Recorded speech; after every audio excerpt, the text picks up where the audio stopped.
the top 5 tips for getting into poetry. We're going to jump straight into it. Of course, you know who Celine is now, that she's been introduced by Kristen, just as kind of a review, but something that hasn't been mentioned yet. What's this last bullet, Celine? What?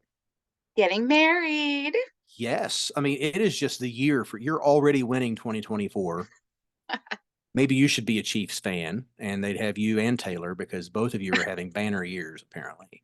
But yeah, so tell us where you're getting married real quickly. We're making this whole thing is about you. Oh, not good. That's fine. I'm getting married in Cancun at Secrets Maroma. So be Yeah. thinking good thoughts March 13th. Yeah. Yeah. And you're doing the teacher wedding over spring break, right? Yeah. Love it. Love Making it. sure I don't miss any time with the kids. Yep. Yep. Gotcha.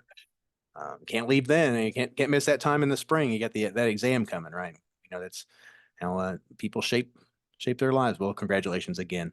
That's just so fantastic. So, all right. Well, I want to review our text real quickly. And Celine, you get to pick. Do you want to read Landlady or do you want to read the next one? It's up to you. I'll read the landlady. You'll read Landlady. Okay, great. And I think, So oh, sorry. she's I going to think for read this many of one. you, it's, Say again. I said, I think for many of the experienced teachers, this should feel pretty comfortable. Yeah. When we selected it, we wanted you not to, have something so overbearing. And I think it's accessible, and it was accessible for the students at the reading. And kids, uh, in using this in workshops with students, I use it all the time because they really love it. It's 1943. There are a couple of things that are antiquated for some of them, but you don't have, if you miss those things, it doesn't prevent you from having a really rich conversation about the poem. So we're not going to read it every time, but I think it is worth reading. Poetry is meant to be read and heard. So I'm going to go ahead and ask you to read it, and I'll read the next poem, and then we'll move on to our tips. Great. So it's the landlady. Through sepia air, the boarders come and go, as impersonal as trains. Pass silently the craving silence, swallowing her speech. Click doors like shutters on her camera eye. Because of her, their lives become exact. Their entrances and exits are designed. Phone calls are cryptic. Oh, her ticklish ears advance and fall back stunned. Nothing is unprepared. They hold the walls about them as they weep or laugh. Each face is dialed to zero publicly. She peers, stippled with curious flesh, pads on the patient landing like a pulse, unlocks their keyholes with the wire of sight, searches their rooms for clues when they're out, pricks when they come homely, wonders when they are quiet, jumps when they move, dreams that they dope or drink, trembles to know the traffic of their brains, jaywalks their streets in clumsy shoes. Yet knows them better than their closest friends, their cupboards, the secrets of their drawers, their books, their private mail, their photographs are theirs and hers. Knows when they wash, how frequently their clothes go to the cleaners, what they like to eat, their curvature of health, but even so is not content. And like a lover, must know all, all. She or prays she may catch them unprepared at last and palm the dreadful riddle of their skulls, hoping the worst. Fabulous. Thank you so much. I appreciate that, and masterfully read. We're going to move on now. And I know there's probably people in the room saying, well, let's talk about this. Let's just stay with us. We're going to come back and look at them, and I'm going to go ahead and read the next one, which is also a poem that we chose for a very particular reason. But I also think that most people are familiar with it. So let's go ahead and jump to that one.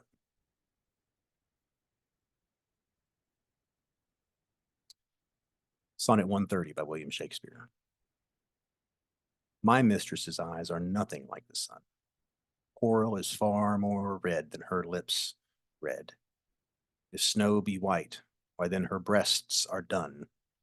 If hairs be wires, black wires grow on her head. I have seen roses, damasked, red and white, but no such roses see I in her cheeks. And in some perfumes there is more delight than in the breath that from my mistress reeks. I love to hear her speak, Yet well I know that music hath a far more pleasing sound. I grant I never saw a goddess go. My mistress, when she walks, treads on the ground. And yet, by heaven, I think my love as rare as any she belied, with false compare.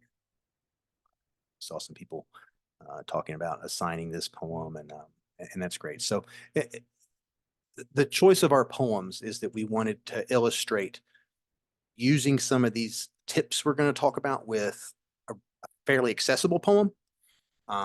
It's complex, but it's a little bit more accessible language wise. And then extending that into I'm going to say less accessible, though I don't really like that phrase, but something that the students often see as less accessible, and that being a Shakespearean sonnet or something with a little bit more antiquated language.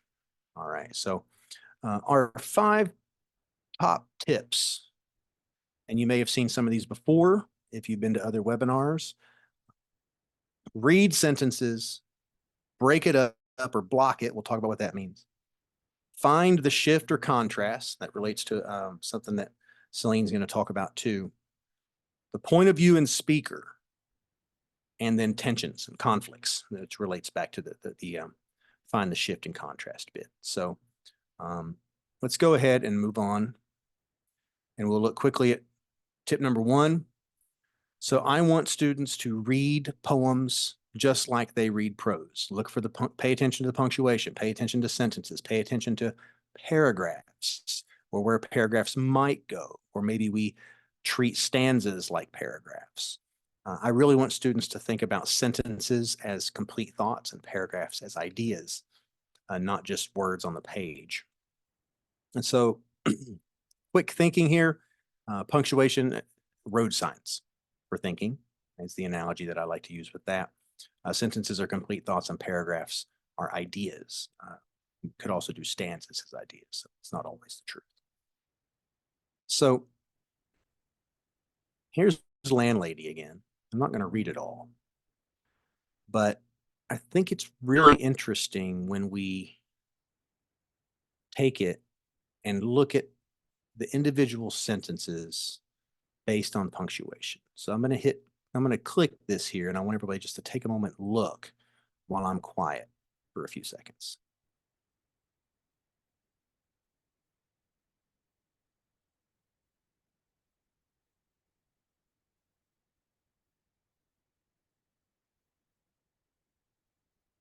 So every time we alternate from green to blue, it's a different sentence. And every time you see a different color of blue or different color of green together, it's a different independent clause based on the semicolons. All right, so just based on this, what is something you are noticing? You can drop it in the chat. What is something you notice immediately?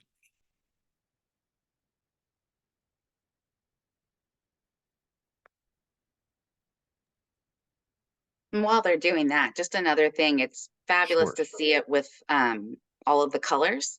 But for your students, as they're working with either an annotation tool online or with pen to paper, they can definitely just craft their own like slash marks or make circles, something that gets them comfortable, but also as a visual indicator or marker for them. If they're doing the digital test, then Yep. they'll have annotation tools at their disposal online that they can save and come back to. If they're doing the paper test, obviously they can work with their pencil that they have Yep. in their hand, but they won't have markers or highlighters for the paper test. Absolutely. Thank you for that. And I ask my students, if this is really good for them, I tell them on the test to every time they get to the end of a sentence, they can draw a hard line, a hard up and down line, so they can see it and make it stand out to them. This is part of the training that I do with them as we work throughout the year. So Paul was quick on this, choppy and short to more full and longer sentences. That's right on, Paul. And we're seeing some things. And these are observations I would want kids to see too. And there's Paul Hankins, He says if a sentence can be seen as a stanza, it becomes a mentor text in how this works, and to a little room into which we might see what is happening in that space. I like those analogies, Paul, with that little room.